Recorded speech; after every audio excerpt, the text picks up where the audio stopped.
Yes po mga kabarangay, isang maulang umaga po sa ating lahat. So hanggang ngayon po ay talagang napakarami pa rin po naghihintay sa atin ng pasya o desisyon ng Korte Suprema. Pero halaos pa rin po mga kabarangay. Yes po, hanggang sa ngayon ay wala pa rin pong binababang desisyon ang Korte Suprema kung constitutional o unconstitutional ba itong RA 12232 na ito. Bagamat dahil wala nga pong TRO at walang status quo ante order, wala pang desisyon, siyempre po yan po yung umiiral po na batas na dapat sundin sa kasalukuyan. Yan nga pong RA 12232 na nagtatakda po ng halalan sa November 2026 sa ayaw at sa gusto po natin. Matatandaan po na pinahinto na po o kinansila na ng COMELEC yung pong calendar of activities na filing of COC na nakatakda sana noong mag-uumpisa noong October 1 hanggang October 7. Rest na po tayo sa ngayon. At kung hindi po tayo nagkakamali, October 2 yata nang kanselahin niya ito. Play safe. Yes po, play safe po ang COMELEC. Wala siyang anunsyo, no? Hindi po nung October 1 or before October 1 po ay wala siyang anunsyo na kanselado na yung filing of Certificate of Candidacy. Pero yung mga sumubok po, at isa na ako doon na sumubok po ng kumuha ng COC sa COMELEC office, wala pong ibinigay dahil walang order sa kanila galing daw sa itaas para mag-release ng COC. So parang sinasabi na rin po na talagang kanselado po yung October 1 filing of COC. Kaya lang ibiniglar lamang ito po nung lumipas na yung October 1. Kaya nga sinasabi ko po, always play safe po itong COMELEC. Talagang hindi na rin po alam kung ano ang kanyang gagawin mga kabarangay. At bagamat sinuspindi niya itong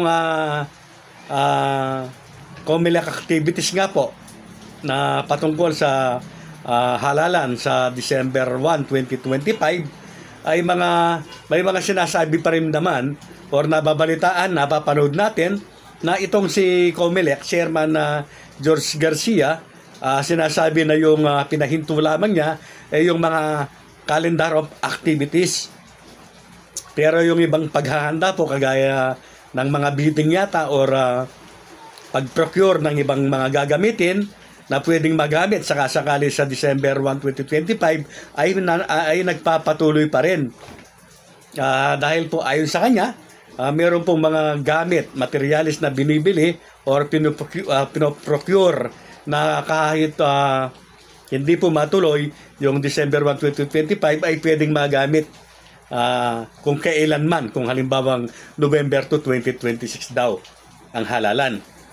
Marami po sa ating mga kababayan at isa na po tayo doon sa mga umasa sana na bago po matapos yung October ay ibig ko pa sabihin na umaasa na bago matapos po yung September, yung buwan ng September ay magkakaroon na ng pinal na desisyon ang Supreme Court kung alin man sa dalawa ang kanyang papanigan. Either na i-declare niya na constitutional ang RA 12232 or unconstitutional na ine-expect po natin o ng iba o ng iilan na magaganap na bago matapos nga itong September. Pero ayan po at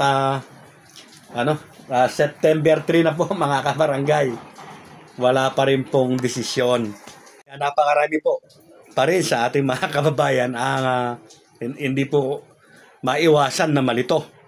Kaya ako po, lagi kong sinasabi, kung ikaw ay kakandidato, lalo na baguhan ka pa lang, i-mindset mo ang sarili mo na November 2, 2026 na ang halalan. Kaya lang, huwag kang titigil sa pangampanya. Yes, huwag mong titigilan yan kasi ikaw din yung mag-disadvantage kapag hindi ka kumikilos sa ngayon. Yung iba nga, sinabihan ko na noon pa, kumikilos na. So, may nakakakilala na sa iba. At yung iba naman ay may mga leaders na. So, ano man ang mangyari, ay naka-stable na sila. Hindi kagaya kung pabaya ka na kakandidato at naghihintay kung kailan.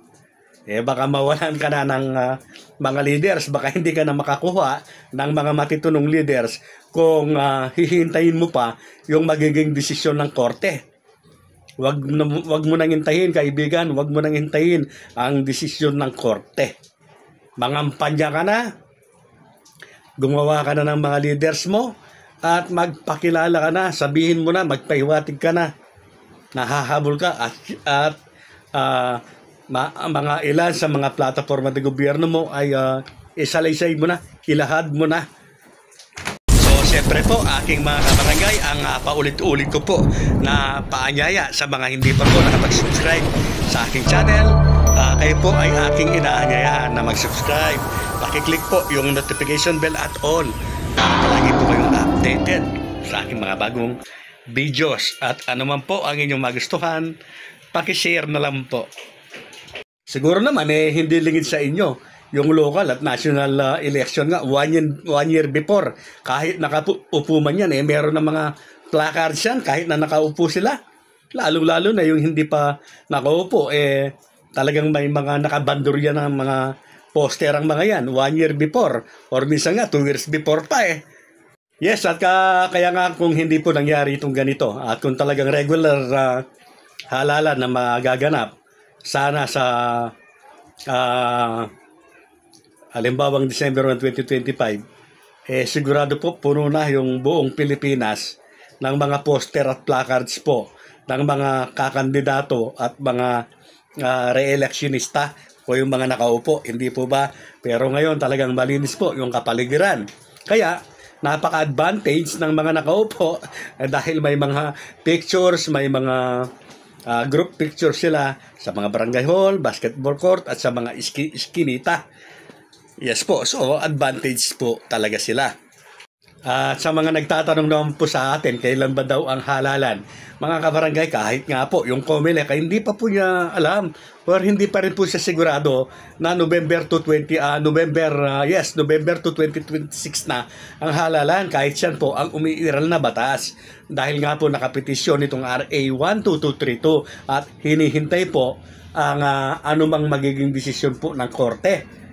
Yes po, ng Korte Suprema. Kapag sinabi po ng Korte Suprema na constitutional itong RA 12232 na ito, tuloy-tuloy na po yan mga kabarangay. November 2, 2026 na po ang halalan.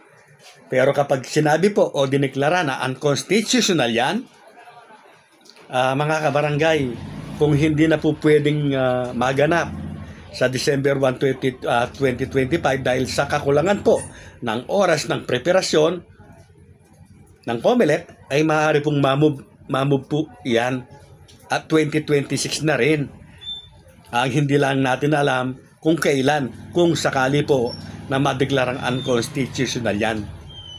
Yes po, yun po yung pinangangambahan ng ilan na maaaring baka madeklara nga na unconstitutional itong RA 12232. Baka hindi pa rin po matuloy sa December 1, 2025 dahil nga po sa napakaliit na lamang po daw ng panahon para i-prepare ito.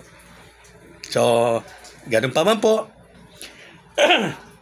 laging sinasabi po ng COMELEC na kung sakasakaling matuloy yung halalan sa December 1, 2025 ay nakahanda pa rin daw po sila. Sana nga.